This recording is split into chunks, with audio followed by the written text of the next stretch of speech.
G'day, how are you? My name's Roo, I'm a guitar player here in Nashville, and I thought I'd talk today about my favourite pedal, and this was prompted by a discussion amongst me and some of my guitarist friends recently.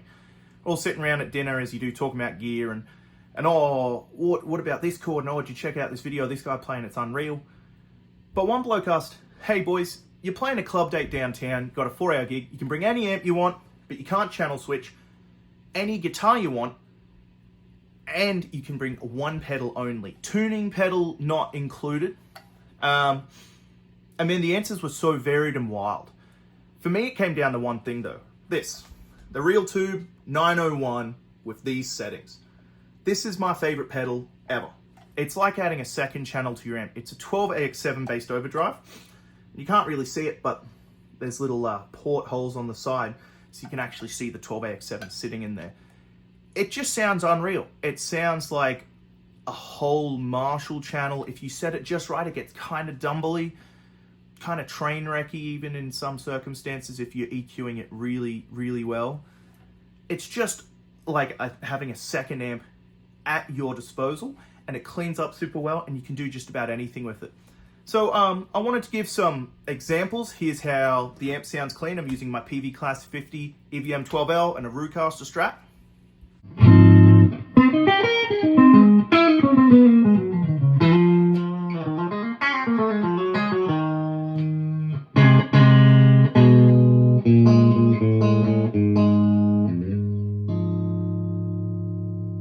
And then I want to talk about how it sounds when you've got it on with these settings.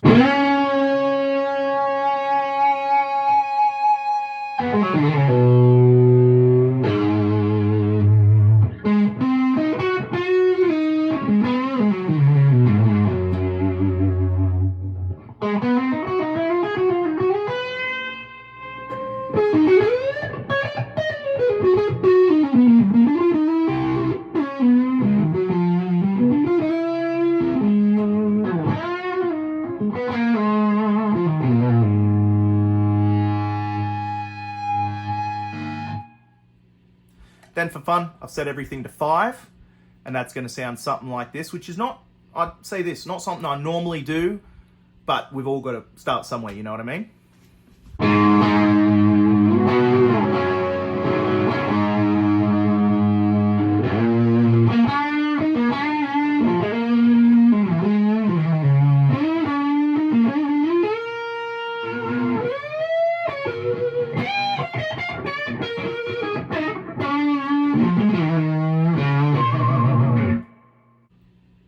And then for fun, I've like pretty much maxed out the gain, and we're going to go for gold on that. You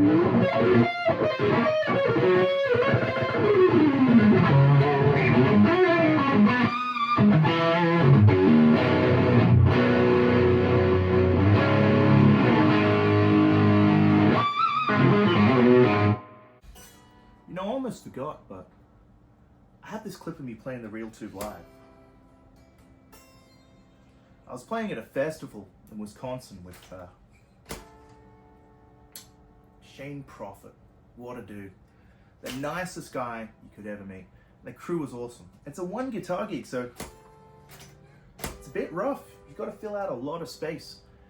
But I had 2 deluxes on 8, HX Stomp and the Real Tube, and at the end of his tune, Better Off Fish, and Shane just said, keep going, keep soloing.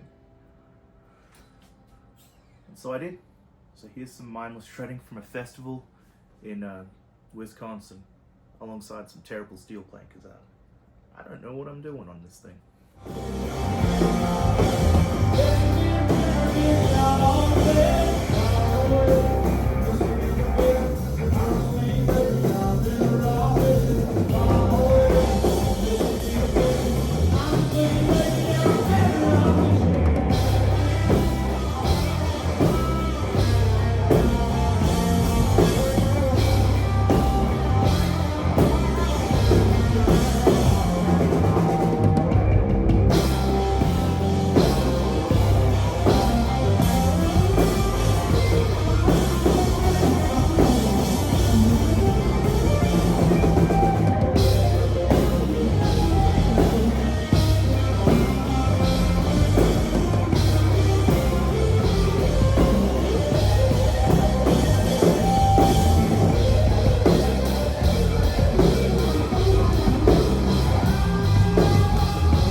As you can see in the sound samples, it's a pretty wild pedal, but it sounds really good. And I think this is a really special pedal. They're always for sale online, but they don't usually go for much. It's either like $400 randomly or 100. I've got like 4 of them. If you're looking to sell one, let me know. I'll buy it. I'm looking to mod them and mess around with them and have some fun. Dustin over at Brightside Sound Machines figured out how to get them to power via DC voltage, which is just mind-blowing for being able to add it to a pedal board. But I wanted to talk about this because I think this is the most underappreciated pedal in the business, and there's tons of them floating about, and I only see it on maybe one other person's board, and I just think it's an underrated piece of kit that deserves some praise.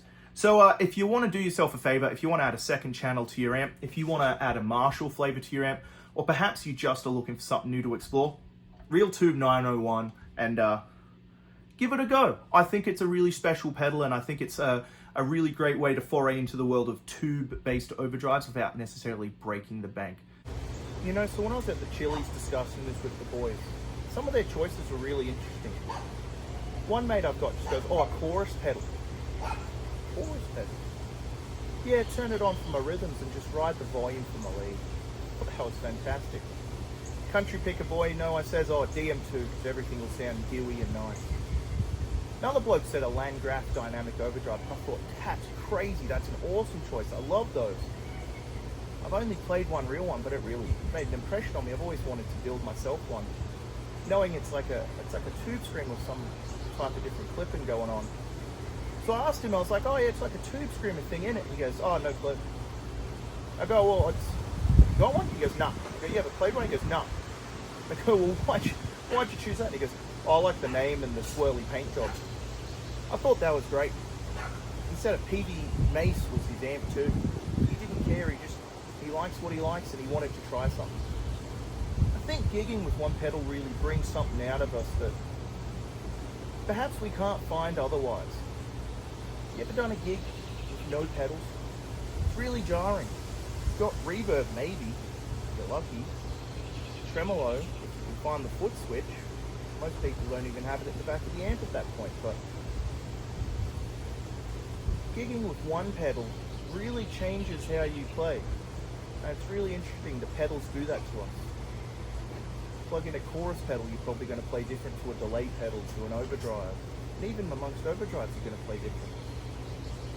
Pedals bring out a part of us that might not be achievable otherwise. And I think that's a really interesting thing to be said. The guitar and music is like a window into the inner soul of a person's voice trying to screaming, begging to get out. We've got to discover and be able to find the facility to let that inner voice out. And some people say it's all in the hands, and I'm not going to disagree, but I'm going to say that pedals are fun, and that's how they should be. And pedals should allow you to explore something new and a new voice and a new way of speaking, a different way of speaking the language you already know in a context that you feel good in. Or sometimes a dangerous context like, I'm on a jazz gig and I only know the major scale. You'd be fine anyway. Everyone's fine. Everyone's having fun playing music. And I just wanted to share some thoughts and something about my favourite pedal. Get some sun while I'm at it. Bloody beautiful out, mate. Bloody good. Bloody. Yeah, so anyway, that's my thoughts on the subject. One pedal for one gig, 4-hour cover gig. You just got to go for it. I wonder what your pedal is. It's probably something really interesting. Some people choose a multi-effects, but I like the challenge of one pedal, and for me it's probably going to be an overdrive or distortion. More likely an overdrive because I tend to get along with those better. Yeah, let me know, and I hope you're having a great day. It's bloody beautiful here in Tennessee, and I'm off to a little guitar hang, so cheers.